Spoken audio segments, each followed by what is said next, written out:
All right, welcome listeners. This is episode 144 of the Unsecurity podcast. I'm your host, Evan Francine, and joining me is my good friend, Brad Nye. Hey, Brad. Hello, how are you? Not too bad, man. We're recording on Wednesday. It's already middle of the week. I don't know what happened to Monday and Tuesday. Do you know? Don't ask me what I did this morning. I know, right?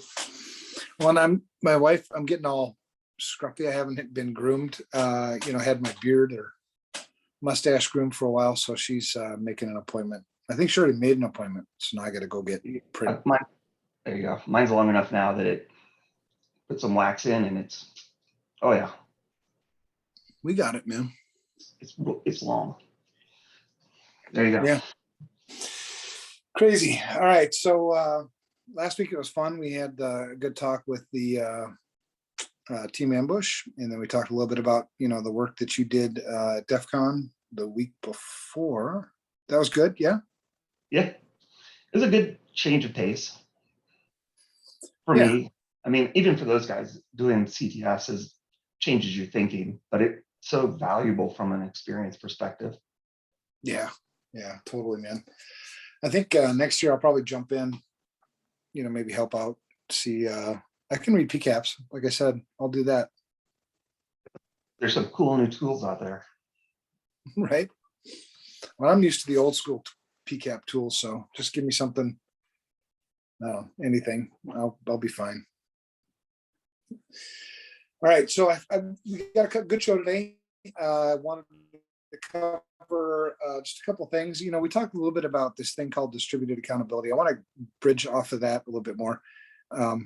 I still contend that many of our CISOs, certainly in state and local government, many of our CISOs in private sector are just in this position where they're playing a game that they can't win. Yeah. So, and I think one of the articles we're going to talk about kind of proves that point a little bit. Yeah, 100%. And the frustrating thing is you and I have been in this industry for 20 some odd years, 30 years, whatever. And we still cycle through the same crap today that we did back then. The technology has changed, but the basic premise is still the exact same. Right. Well, and we continue to adopt and we continue to adopt new technologies faster than our ability to secure it, and certainly faster than our ability to be responsible with it. And so if anything, the problem has gotten worse, and the objective is further out. It's harder. Yeah. Well, and a lot of times you're looking at how many years of different people building on it. So then when you come in, it's like deciphering 6 different languages to understand why things were put together the way they were and what the band-aids are. And I mean, we've talked about it. The only way to really be confident is just start over. And that's not realistic. Well, yeah. Well, it's either, it'll eventually come to the point where I think if you don't get your stuff together now, the longer you wait, the harder it gets. And eventually you'll be forced to, or you just no longer exist. Right. It's like, it's like health, right? If you don't take care of your health, eventually you're going to be forced to, or you die, basically. Yeah. Very true. So we'll talk about that. And then, you mentioned a news article. So one of the news article that kind of plays off of that is Secure World, I don't know, the 5th. So almost 2 weeks ago, wrote an article. Bruce Sussman was the author. The title of the article is Suing the CISO, SolarWinds Fires Back. So in this particular case, a group of shareholders had filed suit against the CISO, the Chief Information Security Officer, Tim Brown, who was also the VP, so VP of Security and CISO at SolarWinds, alleging certain things. And then, there's this SolarWinds fighting back. So I want to talk about that because you're barking up the wrong tree. That's not the place to go. Yeah, there's a lot to unpack in that article too. Yeah, I would love to play. It'd be fun to be part of that litigation in terms of, consulting on it, because it's kind of bullshit. But anyway, we'll talk about that. And then this last week, the big news, I think worldwide is, the fall of Afghanistan again into the hands of the Taliban. What does that mean for us in terms of information security? Is it going to mean anything? We can speculate a little bit. We've seen big news in the past before. What is this one going to do? Yep. Be a good. Yeah. And then a couple news articles. T-Mobile lost all your data. We'll go into that, but when I saw that, I was like, okay, like all that isn't already out there. Well, there's that, which is unfortunate, right? That's that breach fatigue. Yeah. Well, then in the last piece, we'll cover in today's episode is, the U.S. government lost, well, actually never secured some information that their secret terrorist watch list with about 2 million records was exposed online in an insecure. Yeah, there's a lot to unpack in that one too. A lot of questions. Well, and it leads to like a whole discussion that we had last week on the shit show, where Chris Roberts was playing devil's advocate about, well, if you can't secure your stuff, then why doesn't the government do it for you? And I'm so against that because the government can't secure their own crap. Why the hell would I have them secure mine? And they have no vested interest in actually securing my crap. What they're actually going to do is steal my crap. They'll have no privacy. It'll all be, they already do it, right, with the NSA and stuff. But yeah, no, I don't want to go there. Yeah, I'd agree. Yeah. So anyway, first thing I wanted to talk about was that I gave it a name because I think when things have a name, they take on a new meaning. The name is Programmatic Distributed Accountability for Information Security. So if you're an acronym person, which I think most of us are in this industry, whether you like it or not, you call it PDEIS. So PDEIS. Programmatic Distributed Accountability for Information Security. And where this came from was working with state CISOs. And take the state of Minnesota, for instance. Right now we're doing a proof of concept in the executive branch of government in the state of Minnesota. By law, a centralized, the CIO, essentially the centralized, authority, is responsible for securing the executive branch agencies. Makes sense. Yeah. So there are 95 agencies listed in that standard. So when you talk about, the CISO for the state of Minnesota, who is very good, I think he's a great person, capable, all that stuff. But the way they do it today, they can't win. They can't play that game because you can't secure 95 government agencies unless you get the 95 government agencies to play ball with you. And they all work differently enough that there is no, blanket solution. Exactly. So that's we'll talk so about that. So the way they do it today, I think their best attempt is to take assessments, distribute assessments in the form of spreadsheets to the government agencies, have them fill out their assessments, and then you compile the results and try to do some reporting and try to enforce some requirements, which on the surface doesn't seem that bad.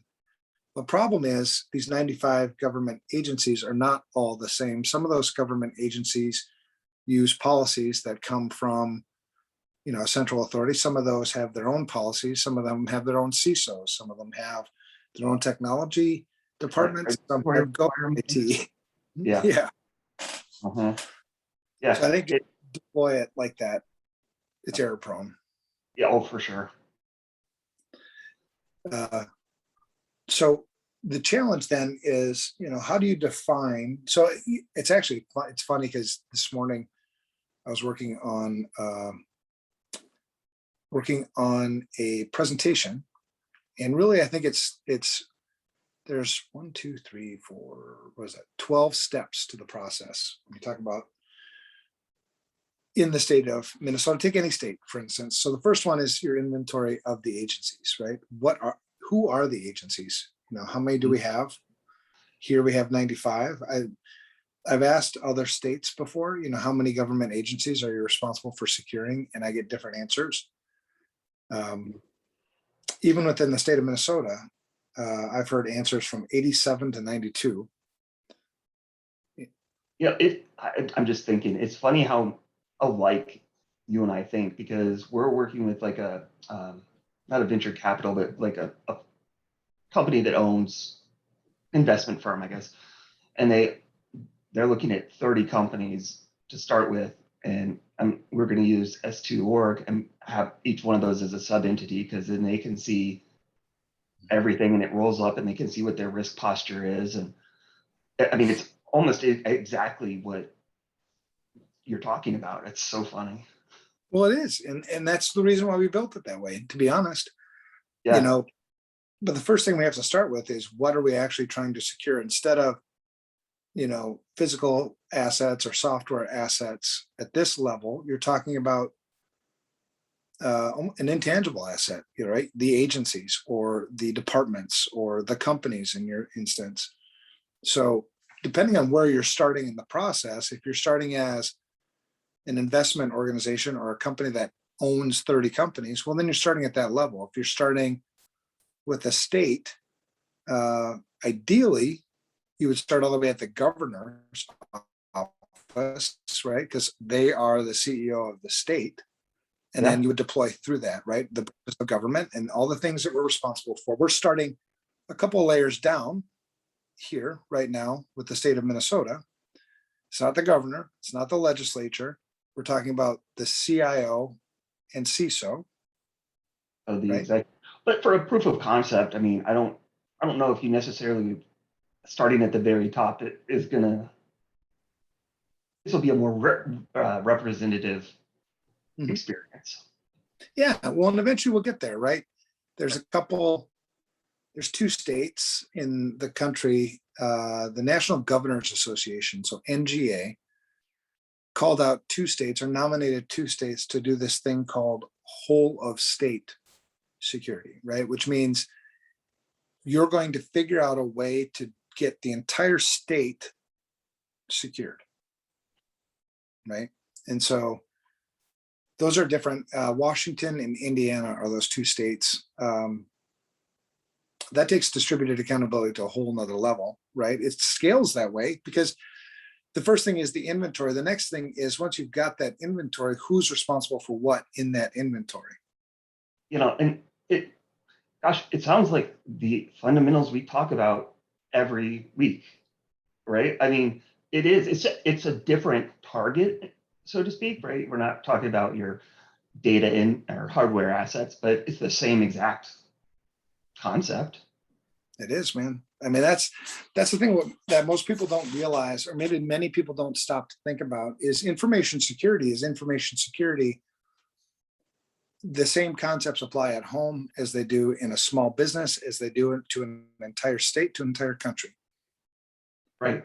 I mean, if mastering the fundamentals isn't difficult, right? No. Understanding them, knowing what to do, not difficult. Actually getting, like you said, other people to buy in and doing them, now that's the hard part. Well, and that's the cool thing, man, is we're making progress. There are some states in this country that are, I think, ahead of the curve. They are maybe taking a more pragmatic approach and understanding. Minnesota is one of those. New Jersey is another one. I think Hawaii, Washington, Iowa.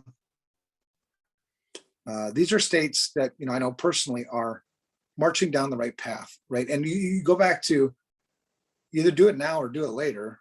Eventually you have to do it, right? Well, I mean, how many times have we heard a C-suite member go, I wish I'd known and done this before during a breach, during a ransomware event. Almost every time they're like, I wish I'd known, I wish I'd done something. So Right. yeah, be proactive. It's a lot cheaper in the long run. Oh, well, and it also helps you make more sense of just the organization itself, right? When you go through the process. So right now, like I said, step one, inventory of the agencies. The next is the responsibilities. As part of that inventory of the agencies, it's what are the criteria for risk in those agencies when you put them into context with everything else, right? Maybe it's the number of employees in that agency. It's the importance or criticality of that agency to the overall functioning of the state government, right? Some are different than others. So if you take like the Board of Social Work, that would be different than, say, the Veteran Affairs Administration, right? If there were a breach or something, or it was to just be completely obliterated, right? I mean, like when you talk about risk, right, it's likelihood and impact. So let's say that the impact, let's say you just wipe them off the board. Department of Transportation, gone. What does that do to the state, right? So that's one criteria that also has to go into this risk equation versus, let's say, the zoological board.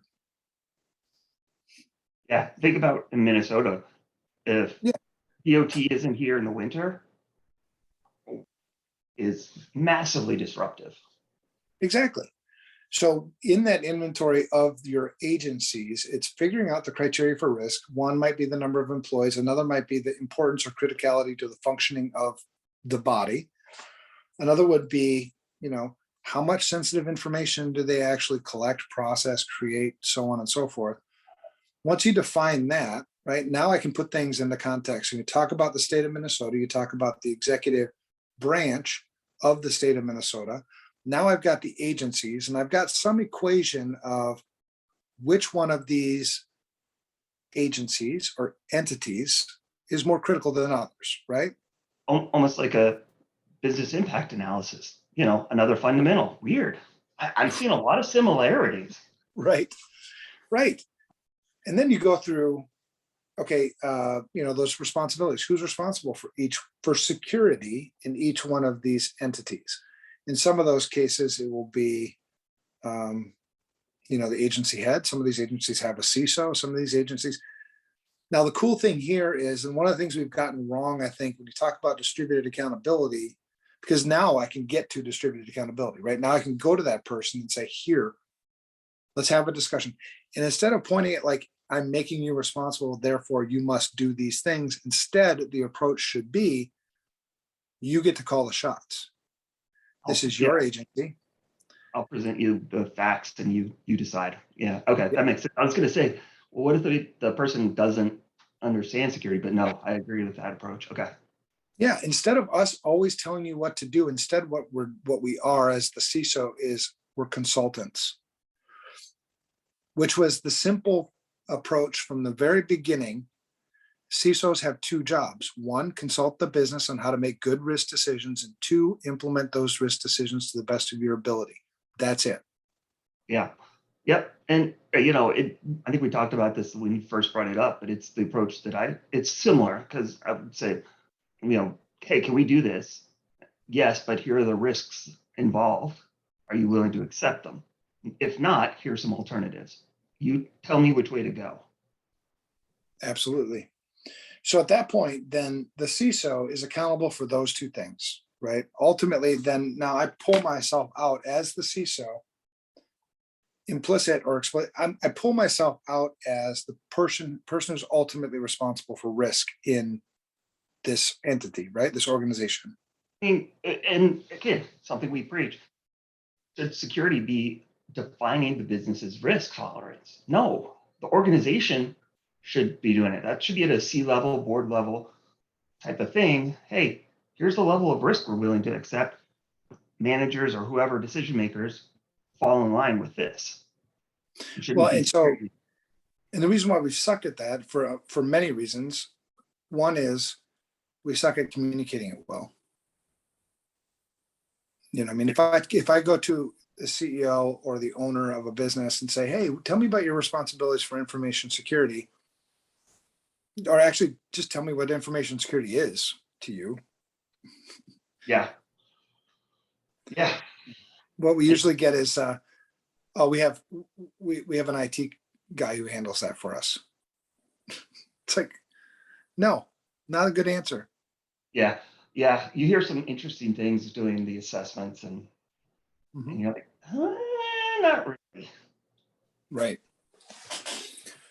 So it's cool because I think three states are going to get off on a really good foot on this. You know, Minnesota, Iowa, and New Jersey are the three that I think just these are CISOs that, well, Iowa doesn't have a CISO, which is interesting. That's a whole nother thing. But I think it's really cool because I look forward to the day when I can go to, when we can, the CISO can go to the state of Minnesota, go to the legislature, go to the governor and say, this is the current state of security today. Well, This with is the metrics, future. they're Yes. understandable. Yep. And this is the future state based on the risk decisions made by our organization. You know, again, funny. I was working on an executive presentation this morning. Exactly that. We started with the estimator. Where were they at? Not good. We've kind of done a self on the L1. Okay, a little bit better. So the presentation is, all right, we started here. Mhm. What is our plan? Where are we going to be? What's our goal? And what does that look like, you know, at a high level? But it gives them something to work off of that we can track over time. Yeah. Yep. And keep it simple, right? I mean, one of the things that we love to do in our industry, because I think a lot of times we do it because we want to sell more crap, or because, you know, my motivation really isn't what's best for you, it's really what's best for me, is we overcomplicate things. So keep it simple, right? Yeah. Yeah. Start, Yeah. start with a few criteria and then expand out into others or go deeper, but start with the basics, the fundamentals, get that stuff figured out, and then build. Well, and the way I approached it was, you know, hey, look, we started with this. It had, you know, X number of controls. Our goal is to get, you know, move up annually to that next level. We'll hopefully have accomplished enough to move. If not, okay, we know security is fluid, right? It's a living program. Things happen, new threats come up. That can totally derail your plans. But Yep. at least we have some sort of a goal in place that we can track our progress towards. Yep. 100%, man. So yeah, I'm excited. I think when you think it all through, when you think about logically how information security works, this is the only way to make it work. You can't have a CISO be accountable. So you take this, you know, again, I'll use the state of Minnesota, for instance, and all this stuff is public except for some of the details of what we're doing together. But you can't hold the CISO responsible for risk decisions that are made in the Department of Public Safety or the Department of Transportation. Yeah, I would say you would hold them responsible if they don't provide that guidance or a warning of, hey, be aware of this. Sure, but it's not the CISO making that decision. Absolutely agree. Yeah. So we'll see how that plays out. Now that leads to our next discussion. So that's program. You'll hear it again and again. So I'll be repeating it because I'm going to build it out more and more. It's called Programmatic Distributed Accountability for Information Security. Right. So how do you programmatically do this? Because if you do it manually, it's error prone and it's inefficient. Right. And so you mentioned, you know, some of the things that are in S2.org and on the Security Studio platform today. That's really just the beginning. You know, where does it go from here? How do we build it out more? How do we make it more just standard? Right. This is how you do security. Yeah. Yep. Yeah, and I like it because it is more prescriptive than red, yellow, green. What does that mean? Right. That leaves things up to interpretation. Right. Let's take that out. Yeah, I'm with you. Well, as the CISO, I'm now playing a game I can win. I can't win a game when you expect me to make risk decisions or manage security across all these various pieces of the business. And you want me to make the calls and you want me to do the enforcement. You want me to do all these things because you know, take, for instance, hypothetically, the Department of Transportation, the head of that, if they don't agree with the risk decisions that I make as the CISO, what do you think is going to happen? Yeah, no, they're not going to comply. Exactly. And then they have a breach, and then who gets blamed? That was the person that made the decision. Well, Not right. people, not the people that didn't comply with the decision. Exactly. So, and it also brings about this community of security where now you can have discussions with these other agency heads on a level that you couldn't have before, right? There's a common understanding about what security is, how it works. And instead of pushing it out as, hey, we're going to make all these mandates for you, you must do this risk assessment. Instead, it's you get to make the calls. You get to be empowered. You know how your business runs better than I do. You make the decisions on how risk works. We're empowering you, enabling you. Yep. Yeah, that'll work. Yeah, so that leads to the next thing. So you talk about CISOs, holding them accountable. Like I said, Secure World. The title is Suing the CISO. SolarWinds Fires Back. It's Thursday, August 5th was when this was written, so almost 2 weeks ago. And in this article, essentially, there's a lawsuit. The lawsuit was filed from some investors, and the lawsuit claims that inaction around cybersecurity at SolarWinds led to deception for the investors. So they were deceived. Specifically, that SolarWinds embraced intentional or severely reckless deceit on investors. That's the quote. So let's sue the CISO. Some of the claims that they make seem outlandish. When I always go back to the same thing, man, who ultimately is responsible for information security at SolarWinds? The people that should be making the decision, right? Not the CISO. Now, if they say, in the lawsuit, there's no password policy. Well, I can guarantee you, almost any CISO worth anything is going to say, hey, that's a really bad idea. But if the company says, I don't care, I mean, what am I going to do? Document the heck out of the fact that I argued against that. But I mean, if you force it, you're just going to lose the company. Right. Well, in the one who, ultimately at SolarWinds, who's ultimately responsible for security would be the CEO, because the CEO is responsible for the performance of the company, responsible for the protection of the assets of the company. They're responsible for the structure of how things get managed within the company, right? So they're the ones who make the call, either them or the board or some combination thereof. The board would probably be the board would be the right target of this lawsuit, in my opinion, not the CISO. Or potentially the CEO. You could make whoever makes that final decision, right? Yeah, because I don't know how many times we've screamed it from the mountaintops and everything else that information security is not an IT issue. It's a business issue. So we continue to bury it under the CIO in many cases. We don't put it on the same level ground as, say, the CFO, right? As the chief or the COO. Other C-level executives, they have the ear of the CEO much more than the CEO, much more than the CISO does. And I was in a round table with a bunch of CIOs, and I probably won't be invited back because they kept saying this, speaking the language of the business, they just kept saying it like they were using it as a buzzword. And I go, what the hell is the language of the business? What is that? Yeah. Is that like a manual that I can read, or is it a? Well, and I think, I think I understand the concept. We have to speak in a language they can understand, but I don't think there's a standard business language. Well, and so I made this So I made this case, like, because many of the CIOs were kind of complaining that, there's so many demands on their time. They're short-staffed. They can't keep up with the demands of the business. And in some cases, they're unrealistic demands. And I said, well, then you're not speaking the language.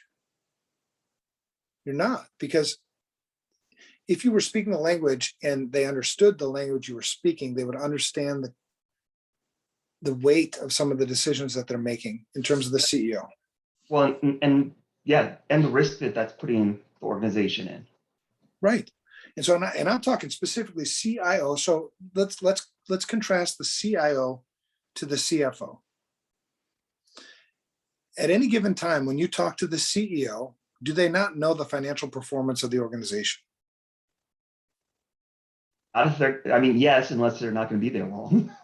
Right.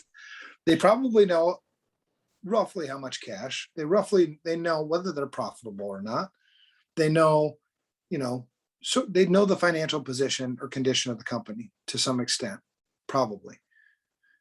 Now take that to the CIO. So if you talk about speaking the language of the business, what does the CEO get in terms of the condition of the technology piece of the business? Hey, this is how much it's going to cost. Yeah, I mean, they might have some weird metrics, but there's nothing standardized there. Well, I mean, I've seen that. And what happens is you're then kind of perpetuating the cost center. Right. If really, because it's not, I get the cost center thought, but it's not. Right. Well, and take like a CFO. So if the CEO has this idea, I want to investigate a merger with another company or an acquisition or do something.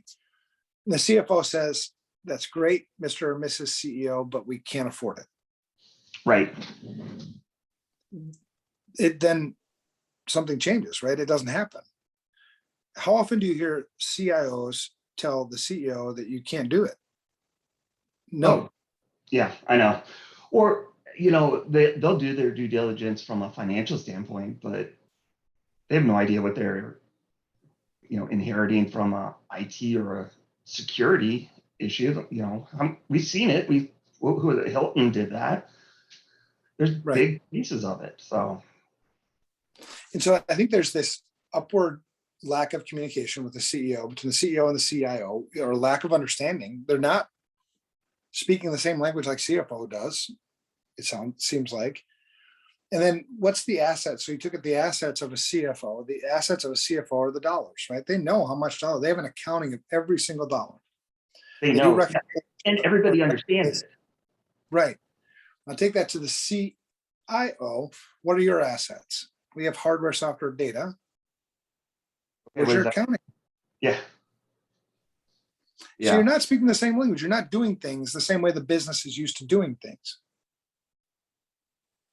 And then let's bury the CISO under that crap. Yeah. And expect that to work. It's going through, CISO speaking a language that nobody understands, that's being translated by the CIO, who's speaking in a language that his audience doesn't understand.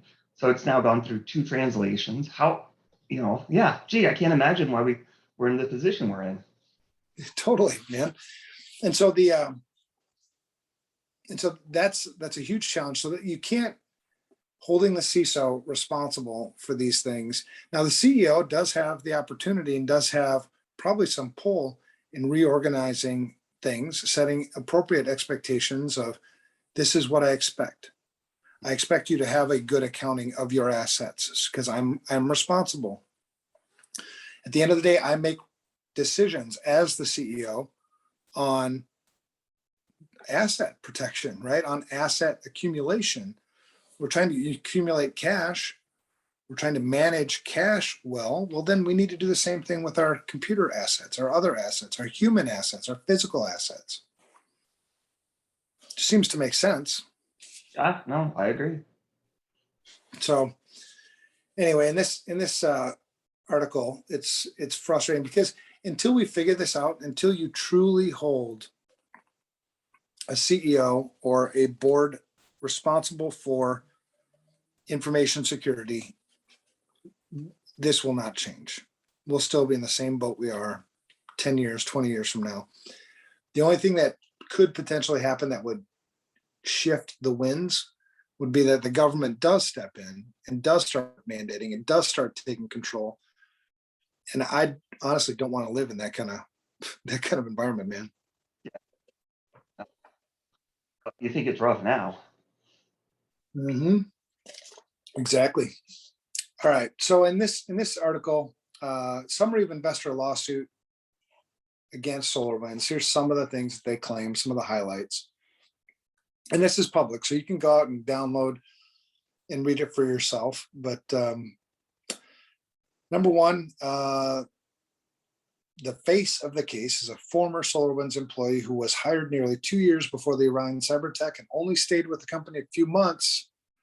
He allegedly raised concern about poor security while in the role of quote unquote global cybersecurity strategist. So I think in that allegation, there was somebody that was there that didn't stay very long that had raised concerns and nothing was done about it. Yeah, but it feels like they contradicted themselves in some of the allegations. Yeah. Right? One of them being, hey, there was no security team, but your title was global security. So doesn't that imply that they have people in security? Right. Yeah. Yeah, and the case also says that the SolarWinds 123 was the password on the company's update server, and it had been warned about that and didn't do anything.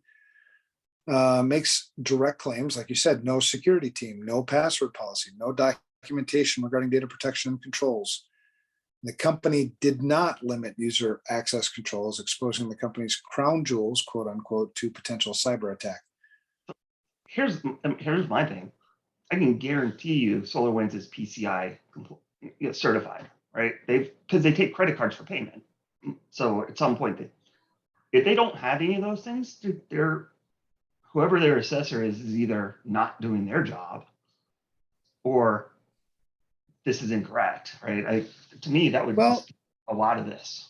But the racket with PCI, and it is a racket, is you can become PCI compliant, and then there's a breach and you're never PCI compliant. For sure. I'm not saying that's the case, because there are always going to be those controls, but I mean, these are the basic things that you have to have to even get to that point, regardless of how well they're implemented. If you have them, there you go. Right. Well, and TrustWave was the PCI. They were the assessor for, Target. And obviously I speak of that one because I know that one so well. And being the fact that, 25 years, 30 years into this industry, not much has really changed. It's the same crap. Target was PCI compliant. And when you looked at the mess that Oh, for sure. I mean, don't get me wrong. Yeah.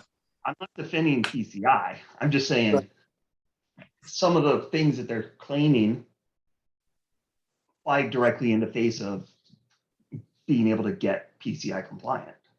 Well, the other thing about PCI, right, is it only applies to the cardholder data environment. So I might be doing all kinds of crappy ass for sure. everywhere else. Yeah. Yeah. Yeah. That would be, anyway. And that's not necessarily like, oh, well, here we go, toss it out. It just, that struck me as odd. No, yeah, this whole thing is odd, man. Many of the accusations, so in the lawsuit, they say that the accusations made by the shareholders are corroborated by a group of 10 former anonymous employees. SolarWinds also allegedly made misleading claims about the quality of its cybersecurity, especially on the website, deceiving investors. All right. So SolarWinds fired back. And in the middle of all of this, by the way, is, the former, I don't know if he's former anymore. He might still be Tim Brown, the VP of security and CISO. He's in the middle of all this. Yep. Right. And it was like, who was that? Equifax, and the Equifax breach. Susan, I can't remember her name, but she was also dragged through the mud. Oh, yeah. Oh, everybody wants somebody to blame. It's crazy. So the company's response is 48 pages long. The lawsuit itself was, I think, 12. But here's some of the things they say, quote unquote, the complaint does not contain a single factual allegation supporting any inference, much less a cogent and compelling inference that the SolarWinds defendants intended to deceive investors into believing that SolarWinds was immune to cyber attacks or otherwise spoke with severe recklessness, such that investors would draw that conclusion. Which to If me they just, had, oh, go ahead, sorry. well, there's no direct, I mean, that, Yeah, I mean, well, yeah, if they had said, yeah, you're fully protected from a cyber attack, yeah, that would be that, but nobody that's good would, I would never say that. right. Well, and then the scope and sophistication of the attack, quote unquote, investigators, government officials, and the press have uniformly characterized the cyber attack as the largest and most sophisticated cyber espionage operation the world has ever seen, regarding at least 1,000 very skilled, capable engineers. Yeah, not uniformly. I don't think it was the largest and most sophisticated cyber espionage operation the world has ever seen. I think there were some oversights. I think that that are probably others that we don't know about yet. I would say this is probably the largest disclosed. Well, it was certainly sophisticated and it caught a lot of people's attention. Yes. But I also don't think that that in and of itself is not defense against some of the other allegations that were made. But isn't that was it common man, right? Hey, we did what we could, but this was something that nobody could have expected. Right. This one was interesting. So here they do make fire back on a specific point. The allegations about this SolarWinds 123 password are simply a red herring.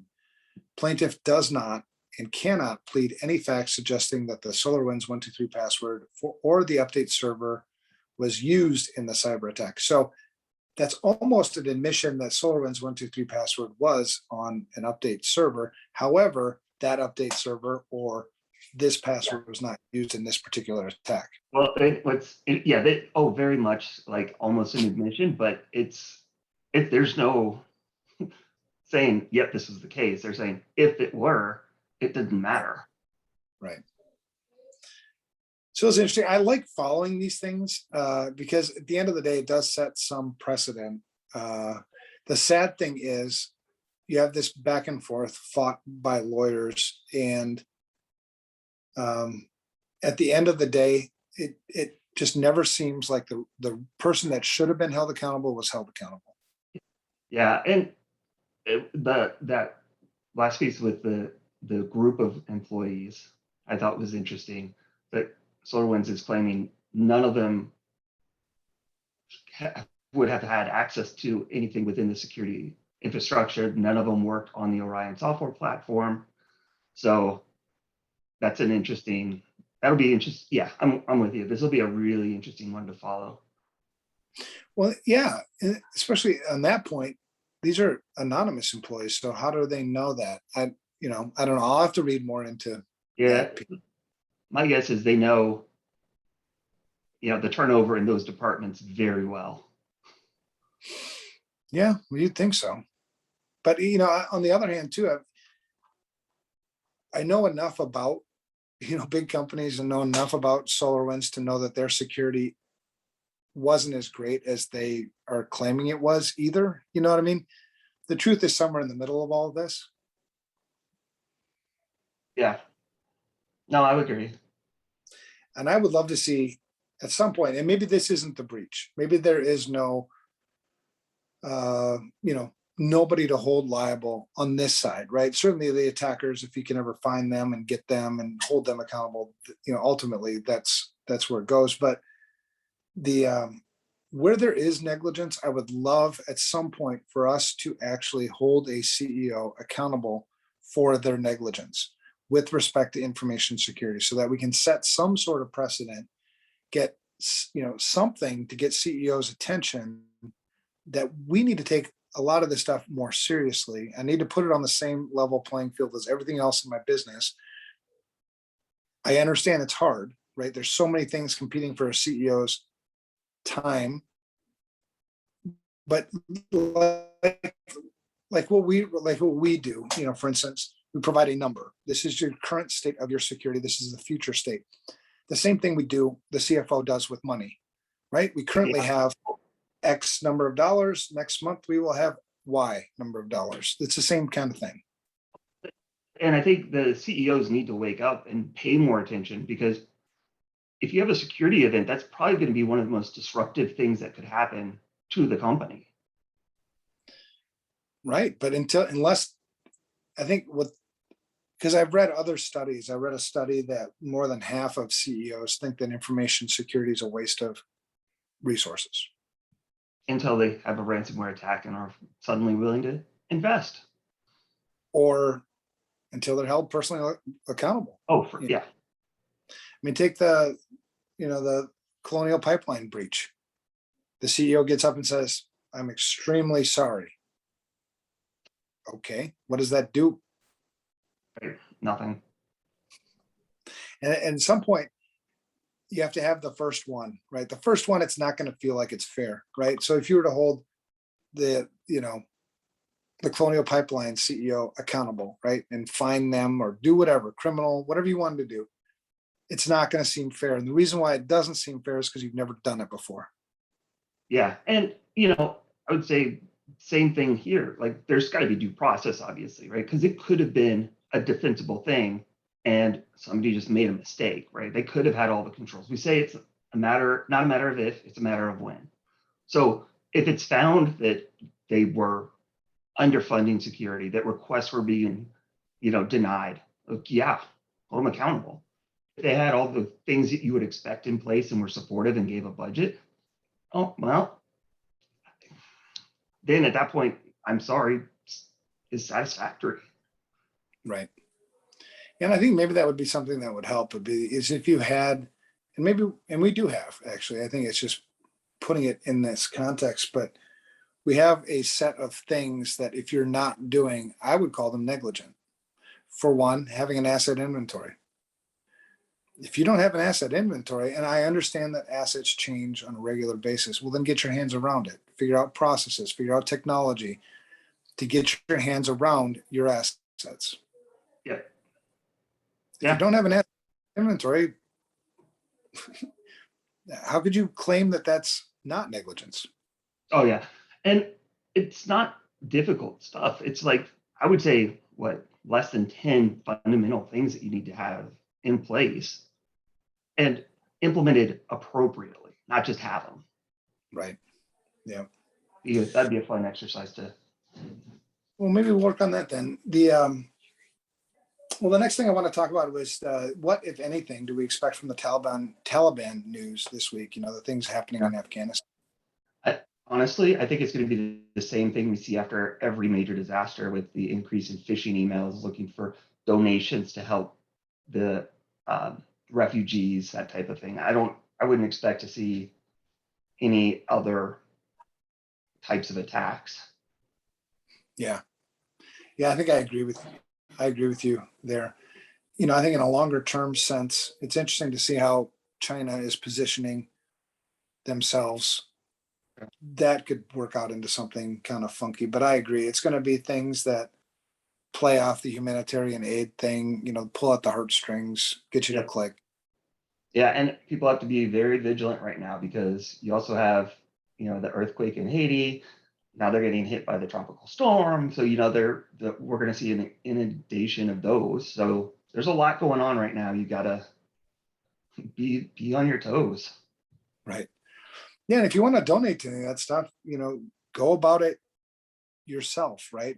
Search for the right places, don't respond to a damn email that you didn't ask for. Yeah. All right, so the news things, we've got three news things, actually two news things, and we'll go through those pretty quick so we can wrap this thing up. The first is T-Mobile. Thanks. Yeah. Yeah, I think the only thing on that one that really did concern me was the IMEI numbers being taken, because that's probably one of the few things that hadn't up to this point. Everything else, I know for sure, like date of birth, social security number, well, the PIN, the plain text PIN, which is, oh my God. But, this will be interesting to see, again, how this was done.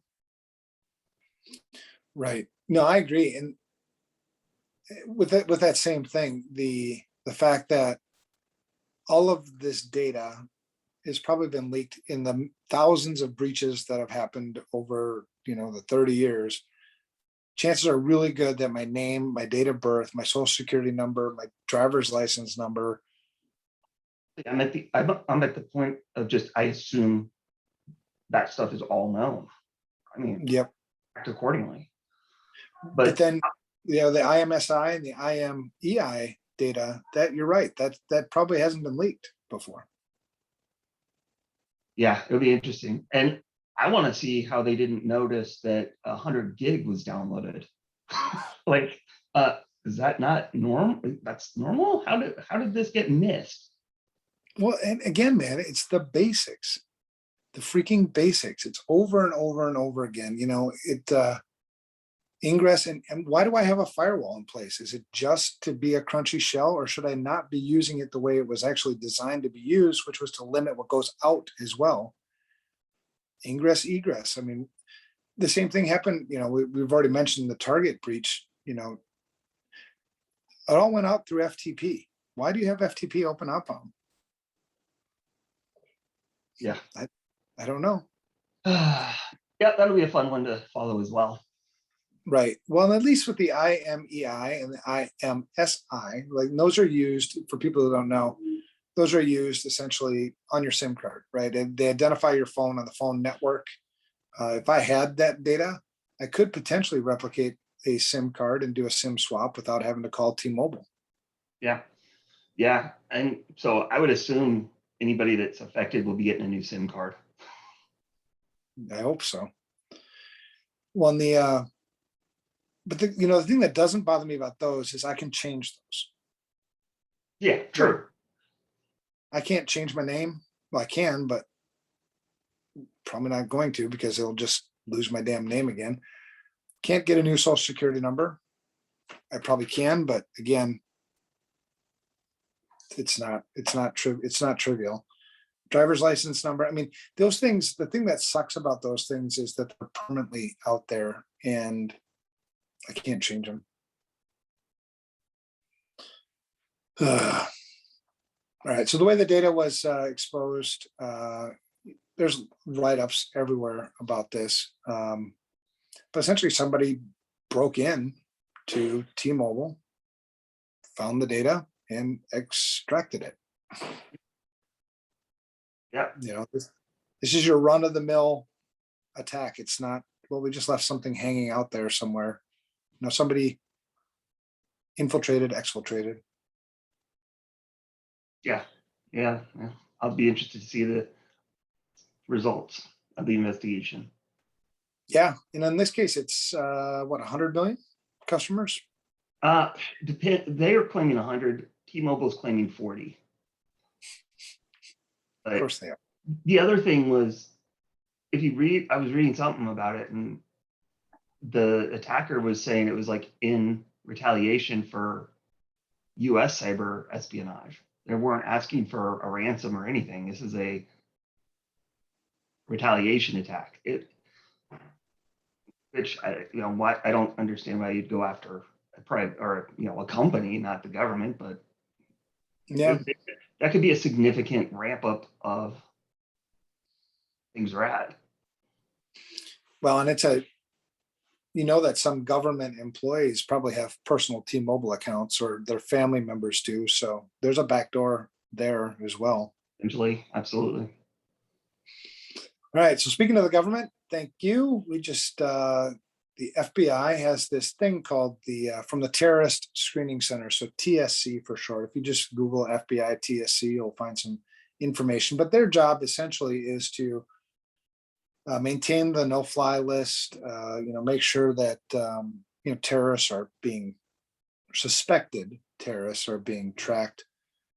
The information on the watch list is shared with the Department of State and Defense.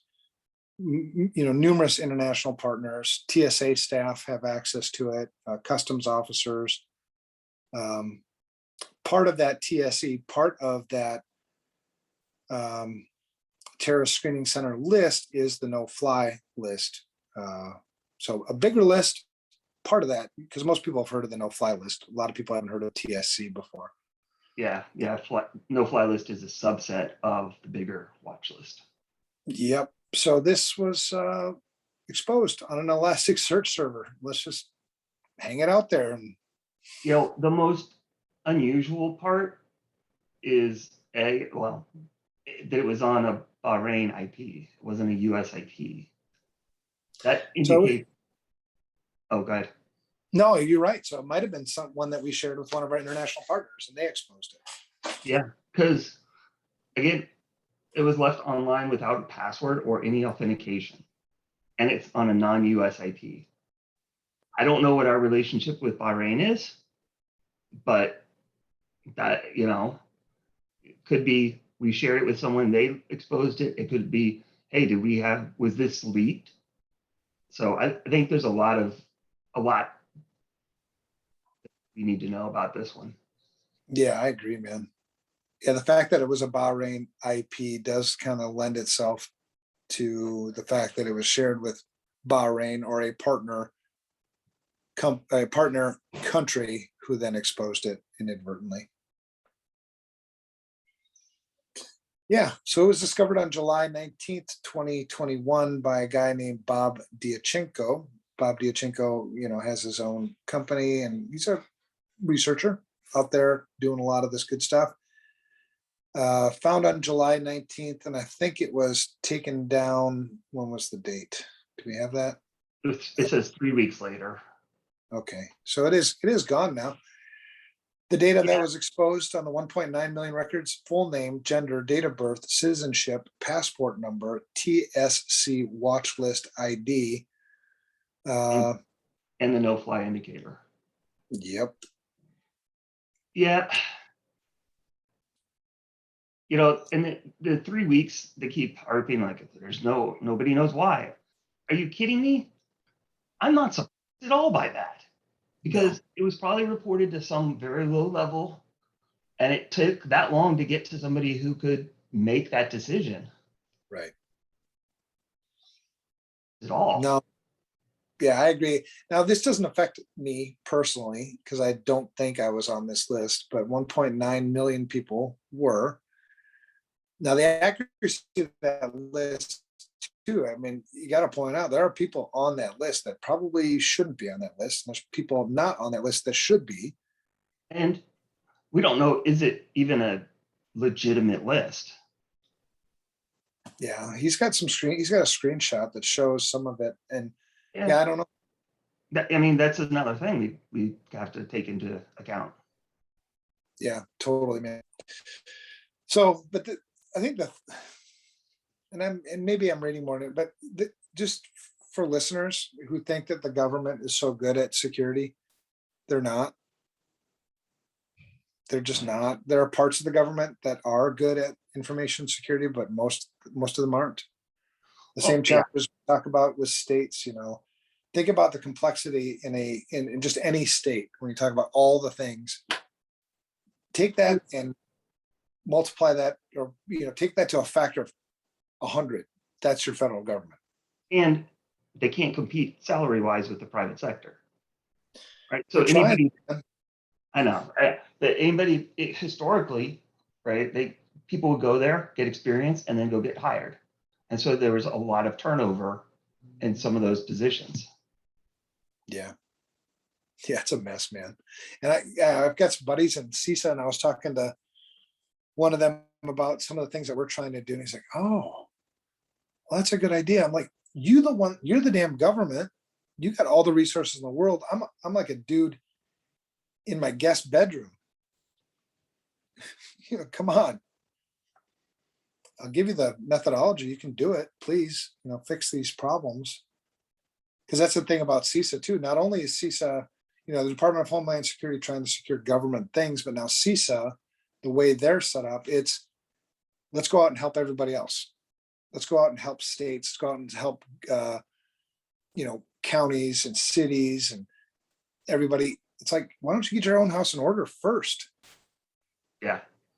Well, and honestly, it probably would be easier to start small.